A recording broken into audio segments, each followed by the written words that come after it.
ఇవ్వన్నది పడమటికి కాపురం చేయనన్నది. అత్త తెచ్చిన కొత్త చీర కట్టనున్నది. మామ తెచ్చిన మల్లె పూలు ముడవనన్నది. మొగుడి చేత ముట్టికాయలు తింటానన్నది. నాన్న నాన్న నాకు ఒక కథ చెప్పవా? నాకు పనుందమ్మా, వెళ్ళి మీ అమ్మని అడగవా? అమ్మ అమ్మ నాకు కథ చెప్పవా? నాన్న అడిగితే పనుందన్నాడు. అవునా? అవునమ్మా.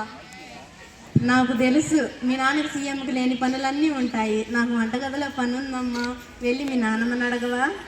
ఎప్పుడు ఇంతే, ఒక కథ చెప్పరు, ఒక పాట పాడు. ఏదన్నా అడిగితే పనుందంటారు. నానమ్మ నానమ్మ నిన్నటిదాకా ఒక కథ చెప్పవా నాకు? నా బంగారు తల్లి, అలా వరండాలోకి వెళ్ళి కూర్చొని చెప్తున్నాం పదమ్మా.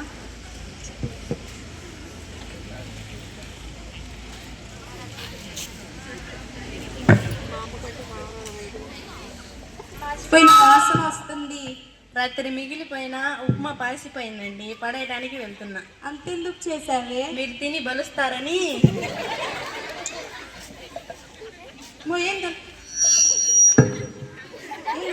చాలా అతి, దీనికి అస్సలు లేదు మతి. ఇది చాలా పెద్ద కోతి.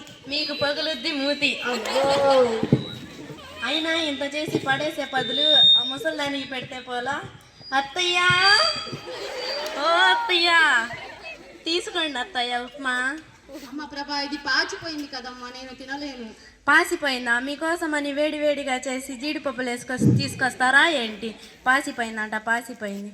అయినా ఈ వయసులో అంతంత తిని ఒలింపిక్స్కి వెళ్ళి వెయిట్ లిఫ్టింగ్ చేయాలా ఏంటి? సిగ్గు లేకపోతే సరే. చిచ్చి, పెట్టింది తిను, లేకపోతే ఒక మూలన పడుండు. ఏమండి, నేను ఇంట్లో ఇంతమంది చాకరీ చేయలేకపోతున్నానండి. ఇప్పుడు నీకేమైంది? మీరు పొద్దుననంగా ఆఫీస్కి వెళ్తే సాయంత్రం వస్తారు, పాప స్కూల్కి వెళ్తుంది. ఆ ముసలిదానికి సేవలు చేయలేకపోతున్నానండి. అంతేం చేసావే? ఇప్పుడు చెప్పాలా ఏంటి? అర్థం చేసుకోరా? ఇప్పుడు నన్ను ఏం చేయమంటావో చెప్పు. ఈ ఇంట్లో నేనైనా ఉండాలి, ఆ ముసలిదైనా ఉండాలి. ఆ వయసులో తను ఎక్కడికి వెళ్ళిద్దే? ప్రతి ఊళ్ళల్లో ఉన్నాయిగా వృద్ధాశ్రమాలు, ఫోన్ చేయండి. సరే ఆగు. హలో, దుండిపాలెం వృద్ధాశ్రమేనా అండి? మా ఇంట్లో ఒక ముసలావిడ ఉందండి, చేర్పించుకుంటారా? మా అమ్మేనండి. అవునా, సరేనండి. అనాథమైతేనే చేర్పించుకుంటారండి. అనాథని చెప్పొచ్చు కండి, ఏం చెప్పాలో కూడా తెలియదు. చిచ్చి, వేరే ఊరికి ఫోన్ చేయండి. సరే. హలో, పెనుగుతుపాడు వృద్ధాశ్రమేనా అండి? మా దగ్గర ఒక ముసలావిడ ఉందండి, అనాథేనండి, చేర్పించుకుంటారండి? సరే అండి, రేపు పొద్దున వస్తాం. రేపు పొద్దున్న రమ్మన్నారు. రేపు పొద్దున్న అంటారు ఏంటండి? ఇప్పుడే చేయొచ్చుగా. నాన్న ఏంటి నాన్న ఎక్కడికో పంపిస్తున్నారు? నీకెందుకు? నోరు మూసుకొని వెళ్ళి చదువుకో. అమ్మ నువ్వు కాసేపు ఆగు. నాన్నమ్మని ఎక్కడికి పంపిస్తున్నారు నాన్న? నాన్నమ్మ వయసు ఎక్కువ అయిపోయింది కదమ్మా, అమ్మ చాకరీ చేయలేకపోతుంది, అందుకని వృద్ధాశ్రమంలోకి పంపిద్దామని. అయితే ఆ నంబర్ నాకు కూడా ఇవ్వండి, రేపు మీరు పెద్ద అయ్యాక మిమ్మల్ని కూడా అక్కడికి తీసుకెళ్తాం. చూసారా ఆ ముసల్దాని గారాభం వల్ల ఎంత తెగించిందో? నేను కాసేపు ఆగమన్నాను కదమ్మా.